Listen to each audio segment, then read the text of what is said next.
Shalom,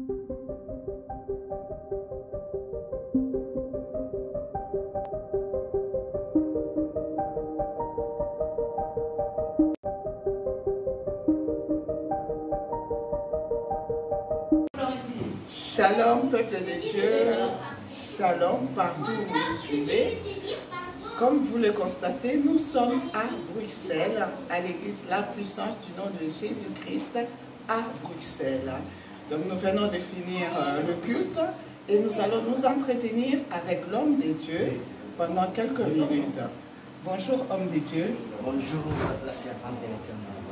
Ok, je suis honorée parce que vous m'avez très bien accueilli ici à Bruxelles. Je me sens vraiment très honorée et je vous remercie pour cela. Et avant que nous puissions entrer dans le vif du sujet, voulez-vous vous présenter pour que nos bien-aimés puissent faire connaissance avec vous? Oui, je m'appelle l'évangéliste Christophe Kapaï. Je suis le pasteur responsable du ministère de la Puissance ici en Belgique. Et voilà un peu ce que je peux faire comme présentation. D'accord. Homme de Dieu, vous avez été confiné aussi? Oui, nous tous, hein, c'est pas seulement nous, c'est presque tout le monde a été confiné et le monde s'est arrêté. Donc, je crois que c'est tout le monde, c'est partout sur la planète Terre. La planète Terre a été confinée, le monde s'est arrêté. Tout le monde était chez lui, donc voilà, nous étions confinés comme tout le monde. D'accord. Et ça fait combien de temps depuis que vous avez repris les activités au sein de l'église ici à Bruxelles? Et ici, c'est depuis le 9 juin, un certain mardi. On nous a déconfinés, c'était le lundi 8 juin. Et nous, directement, on a repris les activités le 9 juin.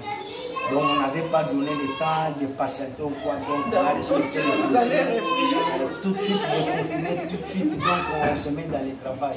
D'accord. Et là nous venons de finir le culte.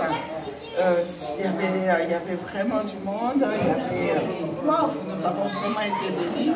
Quel est le message que vous avez communiqué au peuple de Dieu ce dimanche 30 août 2020? C'était quoi le message en résumé, le message fort?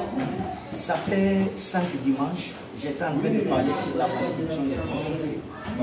Donc j'étais en train d'expliquer au peuple de Dieu de faire attention avec les hommes de Dieu. Ça fait de nos jours ici, on est comme dans les champs de maïs. Hein.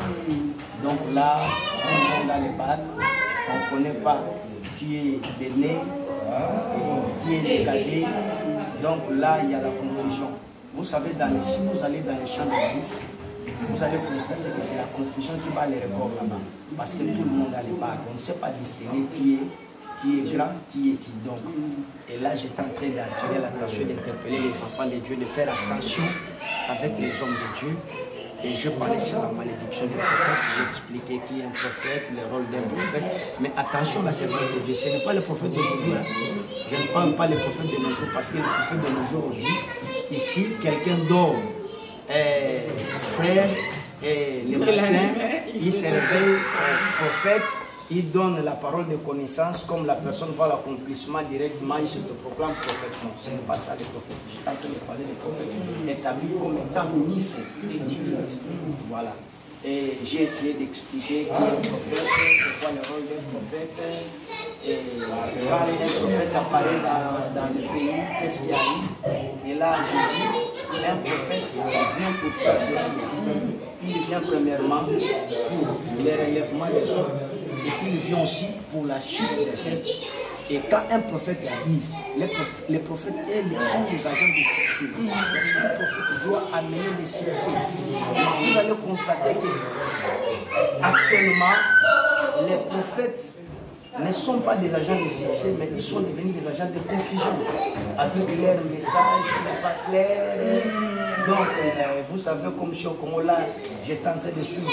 On était en train de parler si c'est un système qu'on a introduit dans l'évangile, qu'on appelle système, qu'on a les miracles fabriqués. Et j'étais en train d'attirer l'attention des enfants de Dieu qui fassent attention. Et ces gens, j'ai essayé d'expliquer comment on peut détecter les vrais prophètes et les faux prophètes. Et maintenant, pour clôturer, là je parle aussi sur la malédiction des prophètes.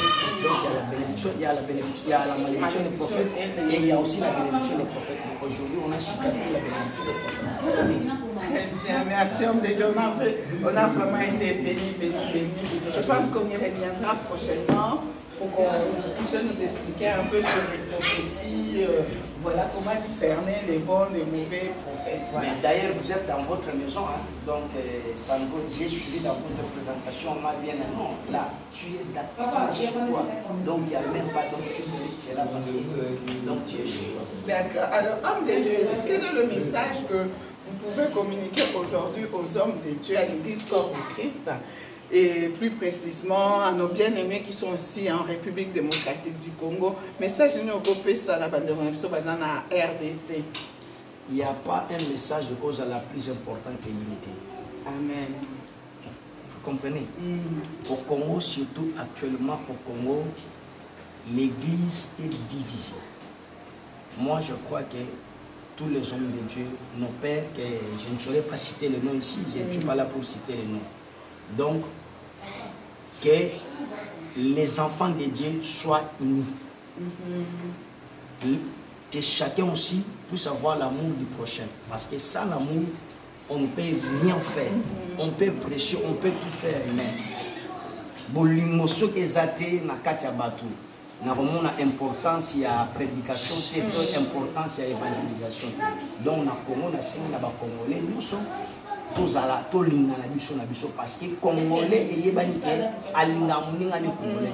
parce que au Congo, fait, Congo est une maladie manque d'amour. C'est ça la maladie du Congolais. Vous allez voir, cette maladie est généralisée.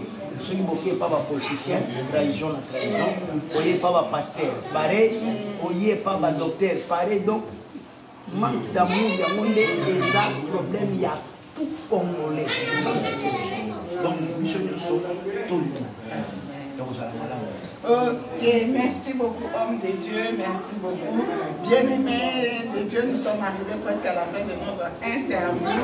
C'était votre humble servante, Maman Priscilla Kibissoa, RTP Paris, Radio Télé Puissance Paris, Tolingana. Voilà le message au homme de Dieu à Pessina Bissonio, surtout Congolais, Bomoko, c'est alors que tout le monde a Zambé. Merci et à la prochaine. Bye bye, que Dieu nous bénisse. Okay. Et